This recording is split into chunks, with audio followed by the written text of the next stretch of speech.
오늘 아침 뉴스 연구소.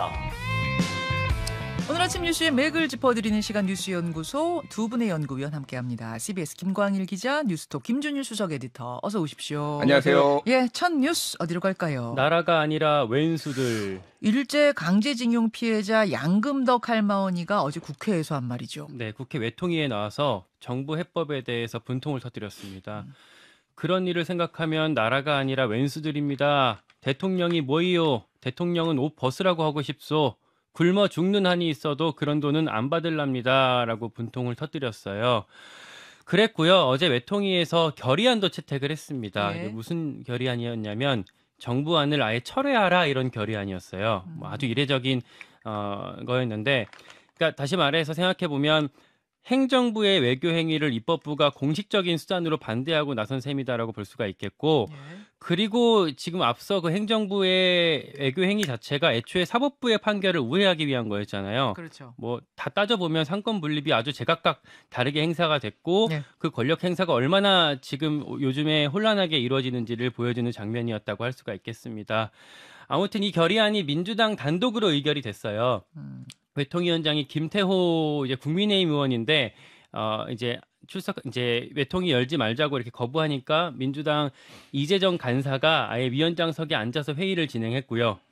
국민의힘 의원들은 아예 안 나왔습니다. 정부 사이드에서도 박진 외교부 장관, 뭐 석동현 민주평통 사무처장 다 이렇게 나오라고 민주당이 요구를 했었는데 참석하지 않았고요. 국민의힘에서는 대통령 방일 끝나고 논의하자, 이것저것 섞어서 논의하자는 입장이었고, 결국에 민주당이 김홍걸, 그러니까 민주당 출신 무소속 의원이랑 같이 의결을 강행했습니다. 그 강제징용 피해자분들, 이제 소송을 한 피해자들 중에 이제 생존자는 세 분이시잖아요. 예. 다른 분들은 돌아가시고 이제 유족들이 대리하고 있고, 그 생존자 세 분은 모두 거부다라는 입장을 공식화한 겁니까? 네, 그 세 분이 양금덕, 그리고 김성주, 이춘식 이 세 분인데 대법원 소송 중에 참여했던 원고 중에서 생존자 세 분이죠. 이분들이 뭐 제3자 변제안을 수용할 수 없다는 입장을 밝힌 거는 그 정부해법 발표된 직후부터 바로 있었는데 이번에는 그 문서로 뜻을 명확하게 했습니다. 예. 관련 지원단체랑 법률 대리인을 통해서 우리 정부 산하 피해자 지원 단체에다가 제출을 했고요.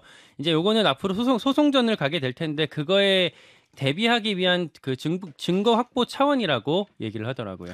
자, 김준일 에디터. 예. 주목해볼 부분은요? 일단 우려하던 대로 지금 가고 있습니다. 이게 이 한일 사실 협상이라고 했지만은 일방적으로 우리가 발표를 한 것이고 일본은 아무런 의무가 없잖아요. 그래서 우리나라 사람들끼리 싸우게 생겼다라고 그때 이제 논평을 했는데 정확하게 그대로 되고 있어요. 그래서 지금 정부랑 이 피해자 아니면 그 유족이랑 지금 법률 소송전 하게 생겼습니다. 그래서 첫 번째 법률 문제는 이제 법원 공탁 문제인데 쉽게 얘기를 하면 지원재단이 지원하겠는데 이거 안 받는다라고 거부를 하면은 법원에 배상금 공탁을 한다라는 거예요. 그 다음 절차가 이제 채권자 동의 없는 채권 소멸을 하겠다라는 건데 이거는 가능한지 안 가능한지 약간 뭐 논쟁이 있기는 합니다. 근데 이런 단계까지 가면은 이제 이게 장기화될 가능성 있고 그리고 굉장히 좀 정부에도 굉장히 부담이 되는 건데 이게 결과적으로 보면은 협상이란 것이 아예 존재하지 않았다라는 걸 다시 이제 보여주는 거예요. 그때 당시에 이제 피해자 단체, 그러니까 요 피해자분들하고 요 유가족들한테 이제 그 외교부에서 와서 계속 실시간으로 이런 일이 있었다라고 그때 이제 알려주기는 했어요. 그런데 왜 이렇게 극심하게 반발을 하냐면은 당시에 지금 있었던 내용에 대해서는 전혀 없었다라는 겁니다. 그러니까 최소한 일본 기업이 들어오게는 해서 배상을 하겠다라는 것까지는 우리가 그러면 한번 거기까지는 고민해 보겠다라고 이제 그때 그 이 피해자들이 생각을 했는데 아예 일본 기업이 빠져버리니까 이거는 절대 받을 수 없는 안이 돼버렸는데 정부가 일방 통행을 해버리고 지금 계속 간 건데 이게 지금 앞으로 어떻게 될지 좀 지켜봐야 될 상황인 것 같습니다. 결국은 저 16, 17 정상회담, 한일 정상회담이 큰 분수령이 될 것 같아요. 네. 거기서 일본이 어떤 자세로 나오는가. 지금 말씀하신 것처럼 우리 피해자들도 일본 기업은 그래도 참여할 줄 알았다. 거였는데 일본 기업이 쏙 빠져버린 그 상황에 대해 황당해한다는 거잖아요. 결국 일본이 정상회담에서 뭘 가지고 나오느냐. 물컵의 반의 물은 우리가 채웠는데 나머지 반을 채울 것이냐 안 채울 것이냐 이게 되겠네요. 김광일 뭐 기자. 그걸 끌어내고 하면서 지금 뭐 부정적인 여론이 상당히 많은데 미래로 가자는 그 어떤 그 차원의 취지를 여론에서 끌어내기 위한 노력들을 대통령실에서 하고 있거든요. 그걸 만약에 근데 제대로 정상회담에서 그 시기 동안 보여주지 못하면 부정적인 여론은 더 커질 수도 있다 이렇게 볼 수가 있겠습니다. 자, 그런 상황입니다. 두 번째 뉴스로 가죠. 김재원 5.18 헌법 수록 반대 파문. 그러니까 이게 지금 지난 일요일 주일이죠. 예. 국민의힘 김재원 최고위원이 정강훈 목사 교회에 예배에 참석을 해서 마이크를 잡은 건데 질문이 들어왔고 거기에 답변을 하는 거였어요. 그 답변은 직접 들어보고 판단하시는 게 좋을 것 같습니다. 들어보시죠. 제가 최고위에 가서 보고를 하고 목사님 원하시는 걸 관철시키도록 하겠습니다. 김기현 장로님이요. 이번에도 우리가 김기현 장로님을 사실 밀었잖아. 네. 밀었는데 세상에 우리한테 찬물을 깬 게 뭐냐면 헌법 정신에 5.18 정신을 헌법에다 넣겠다. 그런다고 전라도 표가 나올지 압니까? 전라도는 영원히 10%예요. 영원히 10%. 그리고 그건 불가능합니다. 불가능해요? 예. 불가능하죠? 예, 불가능합니다. 그냥 저도 반대입니다. 전라도에 대해서 립 서비스 하려고 한 거지. 뭐 표 얻으려면 뭐 조상묘도 판다는 게 정치인들 아닙니까? 네. 자, 오른쪽이 김재원 수석 최고위원이었고 가운데 있는 사람이 신혜식 그 이번에 최고위원 선거에 나갔던 유튜브 신의 한수 뭐 운영하시는 분이거든요. 예, 예. 이분들이 지난 주일에 정광훈 사랑제일교회 예배에 초대해서 그 어떤 대담을 하고 있는 장면이었습니다. 자, 문제는 이것이 윤석열 대통령 대선 공약이었다는 점이에요. 그러니까 뭐 김재원 최고위원 개인 의견을 뭐 넣느냐 마느냐 개인 의견 말할 수 있죠. 그런데 문제는 윤석열 대통령의 대선 공약이었고 지금 김재원 최고는 수석 최고위원이 된 거 아닙니까? 그렇죠. 그 대통령 공약을 당 지도부 특히 신임 수석 최고위원이 부정한 셈이어서 문제가 되고 있는 거고 그래서 국민의힘 안에서도 비판이 나오고 있어요. 사과를 당장 해야 된다라는 얘기가 뭐 이용호 의원부터 해서 나오고 있고요. 뭐 민주당, 정의당 뭐 이런 호남 쪽에 중심으로 된 비판은 말할 것도 없는 상황입니다. 김재원 최고위원의 해명은 뭔가요? 어제 이제 첫 최고위원 회의가 열렸어요. 네. 그럼 이제 최고위 하면 보통 그 회의장 앞에 기자들이 진치고 앉아 있거든요. 그 대표 나오면은 대표한테 질문하려고. 그렇죠. 근데 어제는 그 김기현 대표한테도 기자들이 한 무리가 몰렸고, 김재원 최고위원 쪽에도 기자들이 몰렸어요. 바로 이걸 물어봤는데 김기현 대표는 처음 듣는 얘기다 파악해 보겠다 이렇게 좀 즉답을 피했고요. 김재원 그 당사자인 김재원 최고위원은 좀 멋쩍은 표정을 지었어요. 네네. 그러면서 뭐 덕담한 거다 개인 의견이었다라면서 좀 그 넘어가려고 했습니다. 이 좀 그리고 나서 김재원 최고위원의 표정들을 보면 조금 뭐 좀 쩔쩔매는 표정이 좀 보였어요. 그래서 이게 어떤 그림이 왜 이런 상황들이 배경에 있었는지를 당내 상황을 취재를 해봤는데 네. 이번 전당대회에서 그 김재원 최고위원이 그 영남의 유일 후보라서 표를 많이 받은 것도 있지만 네. 정광훈 쪽 그 구구 기조 그 개신교 쪽도 결집을 했대요. 두 표가 있으니까 그 두 표를 하나는 김재원 하나는 정미경 찍어라 이렇게 노골적으로 정광훈 목사가 이렇게 얘기를 하기도 했었거든요. 네. 뭐 공교롭게도 두 사람이 우리 금요일 말말말 그 고정 패널이기도 한데 애초에 그 정광훈 목사랑 김재원 최고위원이 뭐 동향, 그러니까 경북 의성 출신으로 동향이기도 하고 이번에 김재원 최고위원이 3.1절 태극기 집회까지 나가서 제가 최고위원이 되면은 존경하는 정광훈 목사님 잘 모시고 함께 가도록 하겠습니다. 이런 발언까지 하기도 했거든요. 네. 그러면서 정광훈 목사 측에서 뭐 김재원 밀자 이렇게 얘기를 했다고 하더라고요. 자, 그런 상황이에요. 이런 네. 상황 속에서 당직 인선이 있었어요. 예상대로 친윤 일색으로 어제 발표가 됐습니다. 네. 뭐 사무총장, 전략 조직부총장, 수석 대변인 다 뭐 이철규, 박성민, 배현진, 유상범 이렇게 친윤으로 쫙 깔렸고요. 다만 지명직 최고위원으로 강대식 의원이 지명이 됐어요. 그러니까 근데 언론 보도 보면 이분이 이제 유승민계다라고 뭐 연포탕 탕평 인사다 이렇게 나오긴 하던데 좀 요거는 애매합니다.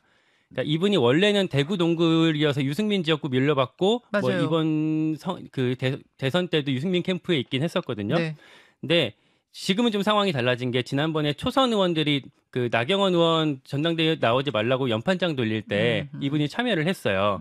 그때부터는 이제 정확하게는 친유로 해석하기 좀 어렵게 됐고 이제는 오히려 범친윤이라고 보는 게 더 적합해서 뭐 연포탕은 없었다 이렇게 볼 수가 있겠습니다. 자, 김준일 에디터. 예. 한국의 보수를 이제 극우냐 아니냐로 나누는 기준이 뭐 사람마다 다르지만 일반적으로는 5.18을 부정하느냐 아니냐라고 이제 봤을 때 정광훈 목사 쪽은 이제 극우라고 이제 보는 게 맞을 것 같아요. 근데 극우의 리트머스 시험지입니다. 정광훈은. 정광훈 목사가 리트머스 시험지라는 게 무슨 말이에요? 무슨 얘기냐면은 이 저분은 항상 똑같은 스탠스예요. 그런데 이 정치권이 필요에 의해서 저쪽으로 다가갔다 멀어졌다 이렇게 하는 거예요. 그러니까 이게 지금 정치 기후를 알 수 있는 거죠. 그러니까 정광훈 목사가 득세를 했을 때가 이제 미래통합당 그리고 자유한국당 말기에 이제 장외투쟁할 때 그때였거든요. 그때 막 이제 정광훈 목사 찾아가고 막 같이 기도하고 황교안 대표와 함께하고 황교안 대표하고 그런 거예요. 이제 다시 그때가 왔다라는 거예요. 그렇다라고 하는 거는 전체적으로 지금 정부 여당의 기류가 강경 보수 쪽으로 거의 극우에 가까운 쪽으로 지금 쏠리고 있다 이렇게 해석을 할 수밖에 없고요. 김재원 최고위원 같은 경우에는 굉장히 독특한 정치인인데 주류인 듯 아닌 듯 항상 주류였던 사람이었어요.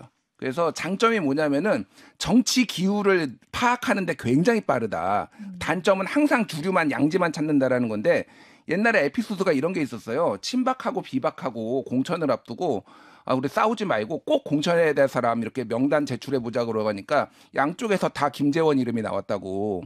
예, 그 정도로 이제 두루두루 이제 잘 거리를 두면서 그래 우리 편 아니었어? 양쪽에서 이게 명단을 보고 놀랐다고. 그러니까 좋은 쪽으로 해석하면은 그만큼 친화력이 있고 소통을 한다 이쪽 저쪽 가리지 않고. 그렇죠. 예. 장점이 될 수도 있고 또 뭐 한쪽으로 봤을 땐 단점이 될 수도 있다 이런 말씀이에요. 그렇죠. 근데 김재원 최고위원이 만약에 김종인 비대위원장 시절이었으면 저기를 갔겠냐라는 거예요. 그러니까 그런 사람이 그러니까 이거는 기후를 보고 한 거고 결국은 사과를 하느냐가 안 하느냐가 이제 당의 분위기를 결정할 텐데 오늘 오전에 뭐 최고위원 회의가 있으니까 어떻게 될지 한번 보시죠. 자, 김재원 최고위원의 어제 그 발언, 뭐 저희 금요일 말말말 패널이기도 해요. 그래서 정봉주 전 의원과 두 분이 짝을 이뤄서 이번 주입니다 또. 그래서 제가 나오시면은 직접 또 질문을 한번 당사자한테 듣도록 하겠습니다. 다음으로 가죠. 뇌전증 병역 비리 무더기 기소. 뇌전증 환자로 위장을 해서 병역 면제받은 사건 검찰이 최종 수사 결과를 발표한 거죠. 네, 뇌전증이라는 게 옛날 말로는 간질이거든요. 예. 그러니까 발작하는 증세로 병역 기피, 그러니까 군대를 뺐다는 얘기입니다.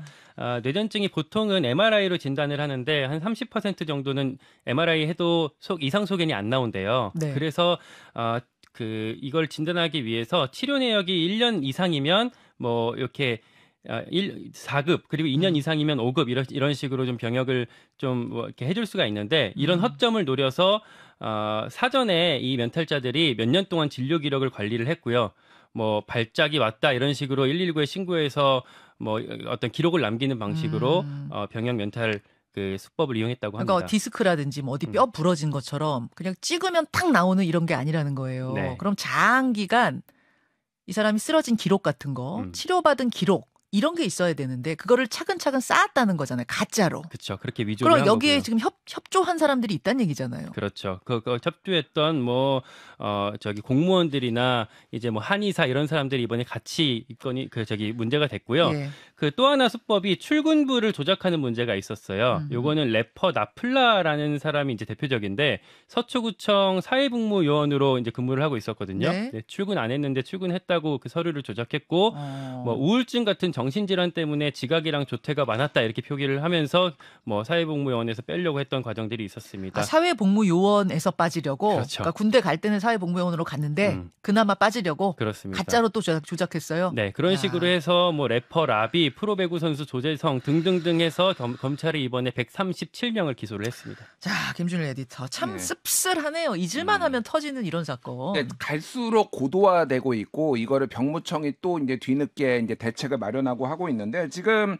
약물 복용 여부로만 판단을 했대요. 뭐 뇌전증이나 이런 것들을. 그런데 예. 앞으로는 혈액 검사도 하고 주기적으로. 왜냐하면 갑자기 불시에 불러다가 계속 약물을 복용하고 있으면은 이게 농도가 남아 있을 거 아니에요. 그러니까 그 조절하는 예. 약을 매일 복용해야 되거든요. 그러니까요. 그 약 성분을 확인한다. 예. 그러니까 그 전에는 한 번만 하고 하니까 그때 맞춰가지고 예. 맞았는데 뭐 이런 식으로 했는데 사실 이런 게 항상 의심돼 왔잖아요. 그럼 예. 미리미리 좀 했었어야 되지 않나 그런 생각이 듭니다. 예.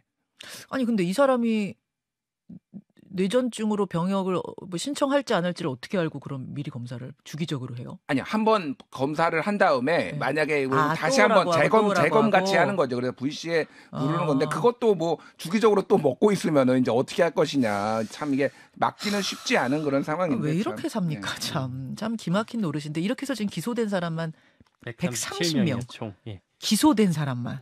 야. 저희가 이렇게 수법을 말씀드렸지만 그 전술했다시피 이제는 이렇게 해도 걸릴 수 있으니까요. 이제 하지 마시기 바랍니다. 여기까지 두 분 수고하셨습니다. 고맙습니다. 감사합니다. 김현정의 뉴스쇼는 시청자 여러분의 참여를 기다립니다. 구독과 좋아요, 댓글 잊지 않으셨죠? 알림 설정을 해두시면 평일 아침 7시 20분 실시간 라이브도 참여하실 수 있습니다.